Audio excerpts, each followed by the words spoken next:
민주당은 이재명 대통령 공소 취소와 검찰 개혁을 맞바꾸는 거래가 있었다는 의혹으로 계속 시끄럽습니다. 친명계 중심의 반발에 정청래 대표가 직접 당 차원의 강력 대응을 예고했는데요. 국민의힘은 사실이라면 탄핵 사유라며 특검 도입 당론을 채택했습니다. 국회 취재기자 연결합니다. 김철희 기자.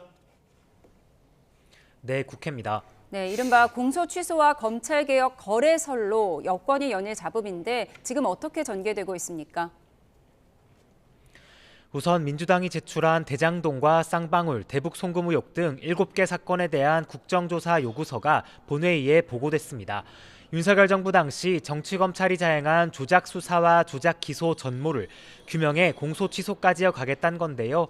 2차 종합특검에 발맞춰 특위가 출범하고 법력권이 조희대 대법원장 탄핵 소추안도 발의했지만 당내는 여전히 공소 취소 거래설로 시끌시끌합니다.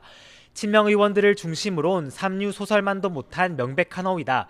정정 보도를 요청하고 이뤄지지 않으면 고발했던 전례를 지켜야 한다는 목소리가 나왔습니다.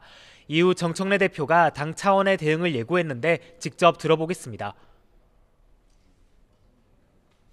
있어서도 안 되는 일이고 실제로 있는 일도 아닙니다. 이 부분에 대해서는 당에서 가능한 모든 방법을 동원해서 강력하게 대응하겠다.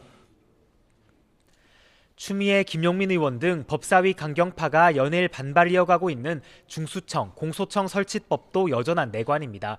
정청래 대표는 요란하지 않게 물밑에서 조율하겠지만 소모적 논쟁은 그만하자며 일종의 경고장을 날렸습니다. 한편 국민의힘은 공소 취소 거래설이 사실이면 탄핵 사유에 해당한다며 특검법 발의를 준비하겠다고 압박했습니다. 네, 그런데 국민의힘 내부 갈등도 완전히 해소된 건 아닌 거죠? 네, 저륜 결의문 도출 이후에도 당내에선 징계 철회와 극우 인사 출당 등 후속 조치 요구가 이어졌는데요. 장동혁 대표가 오늘 구체적 방안을 처음 제시했습니다. 들어보겠습니다. 지방선거가 끝날 때까지 추가적인 징계 논의를 하지 말아 주실 것을 윤리위에 요청드리겠습니다. 이제 관심은 어제 지도부에게 실천을 요구한 오세훈 서울시장이 공천을 신청할지에 쏠립니다.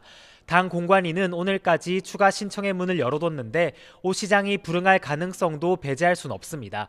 오 시장은 지난 일요일 김종인 전 비상대책위원장과 만나 장동혁 대표 체제에선 백약이 무효란 위기감을 공유한 것으로 전해졌습니다. 오 시장 측은 혁신 선대위 구성과 지도부 주변 인사 청산 등을 콕 집어 언급하고 공천 신청을 두고 고심을 이어가고 있습니다. 공관위 내부에선 오 시장을 전략 공천하는 방안까지 언급되는 가운데 오 시장 측은 오후 늦게 입장을 발표합니다. 지금까지 국회에서 전해드렸습니다.